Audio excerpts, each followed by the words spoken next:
नमस्कार, मेरा नाम है अशोकवीर यादव एडवोकेट और मैं आप सभी के लिए लीगल एडवाइस पर वीडियोस अपलोड करता हूं, जो कि आप सब लोग लाइक करते हैं, पसंद करते हैं, शेयर करते हैं और सब्सक्राइब भी करते हैं। अब तक नहीं किया है, तुरंत करिएगा और दूसरे लोगों तक भी इस जानकारी को जरूर शेयर करिएगा।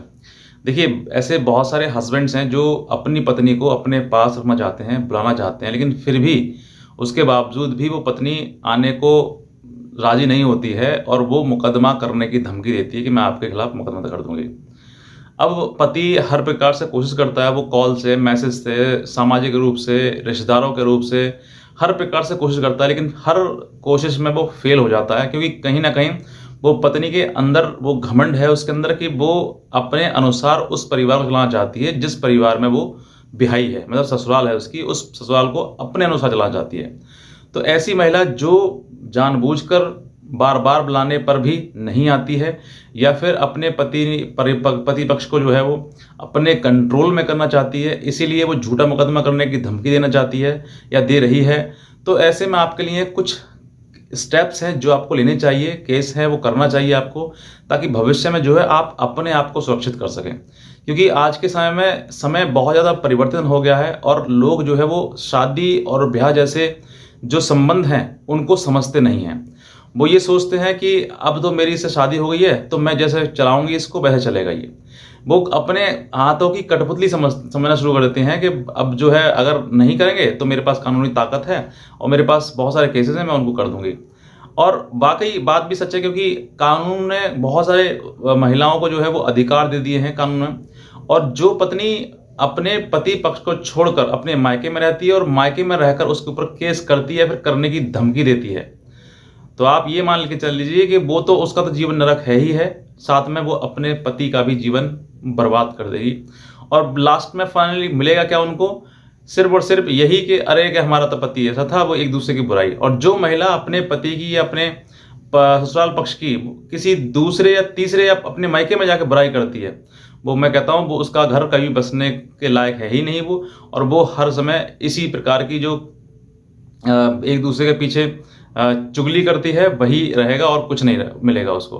तो ये आपको समझना है कि मुझे किस तरीके से अपना परिवार चलाना है। तो मैं आज आपको जो पति हैं, क्योंकि जिन्होंने सवाल भी पूछा है, कमेंट भी किया है, तो वो मैंने सोचा कि आपको एक को ना समझा के बहुत सारे लोगों को समझाऊँ कि ऐसे समय पर, और जो महिलाएँ वाक़ई इस सब चीज़ों से पीड़ित हैं, अपने पति से पीड़ित हैं, वो इसको वीडियो को ना समझें कि भई मुझे ये बताया जा रहा है। आप 100 में से 10 महिलाएँ ऐसी हैं जो कि अपने पति पक्ष को जो है वो सिर्फ़ ये चाहती है कि या तो ये जेल की चक्की पीसे, या फिर ये जेल का पानी पिए, या फिर ये मेरे आगे जैसे मैं कहूँ उसको वैसे ही करे।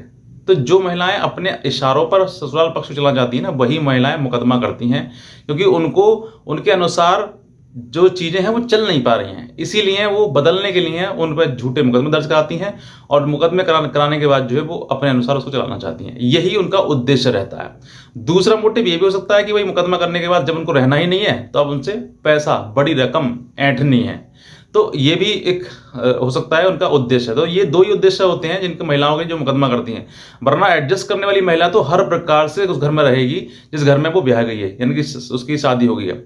शादी होने के बाद वो ये ना समझे कि जैसे मैं कहूँ वैसे चले, बल्कि आपको उस ससुराल पक्ष के जो परिवारजन हैं उनके अनुसार आपको चलना चाहिए। अपना जीवन उसको समर्पित कर देना चाहिए और उन्हीं के अनुसार आपको ढलना चाहिए। ये आपका नैतिक कर्तव्य है। जो महिलाएं नैतिक कर्तव्य नहीं समझती हैं, वो सोचती हैं कि अरे मेरे पास कानूनी ताकत है, मैं तो इनका ऐसा करा दूंगी, वैसा करा दूंगी, तो आप इनका नहीं कराओगे, अपना भी करा लोगी। ये भी समझिएगा। ऐसा नहीं है कि वही पीड़ित होगा, कुछ आप भी पीड़ित होंगे, परेशान आप भी होंगे।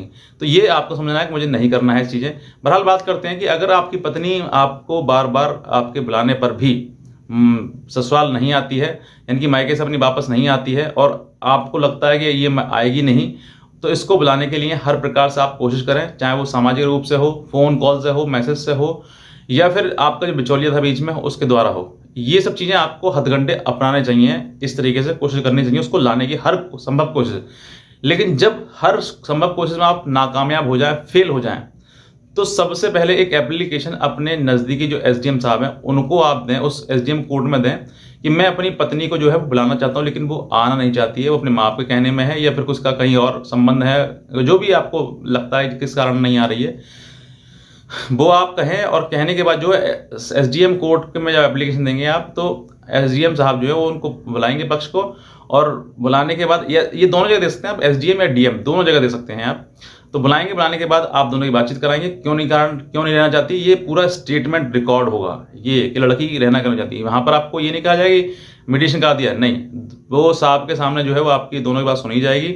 सुनने के बाद आपने बुलाने की कोशिश करी, आपको वो स्टेटमेंट रिकॉर्ड होगा। कुछ महिलाएं ये भी शातिर होती हैं कि वो कानून के सामने तो ये बोल देती है मुझे रहना है, मुझे जाना है, ये मुझे मारते पीटते हैं, उन्हें एलिगेशन लगाना शुरू कर देती है।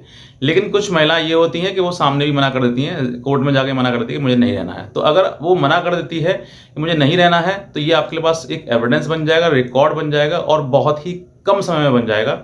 एक एप्लीकेशन आज देंगे तो हो सकता है एक दो तीन दिन या हफ्ता में किसी भी दोनों पार्टी को बुलाने के बाद जो है वो बातचीत करा के समझ लिया जाए कि वो रहना चाहती है या फिर नहीं रहना चाहती है। अगर वो मना कर देती है मैं रहना नहीं चाहती हूँ, तो आपके लिए रास्ता बिल्कुल साफ हो गया।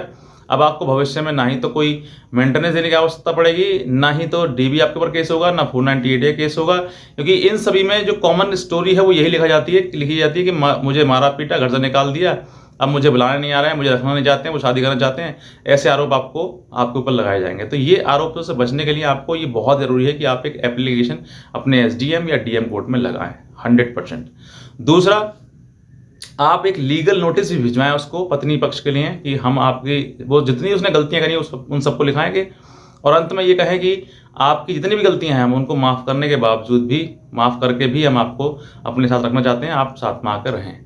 तो वो लीगल नोटिस जो है या तो उसको रिप्लाई देगी या फिर आपके साथ रहेगी। अगर रिप्लाई देगी, अगर आप उस रिप्लाई मना कर देती मैं नहीं रहना चाहती हूँ कारण बताते हुए, तो भी आपके लिए रास्ता साफ है, आप बिल्कुल सेफ हैं बाकी सारे केसेस से जो महिलाएं करती हैं।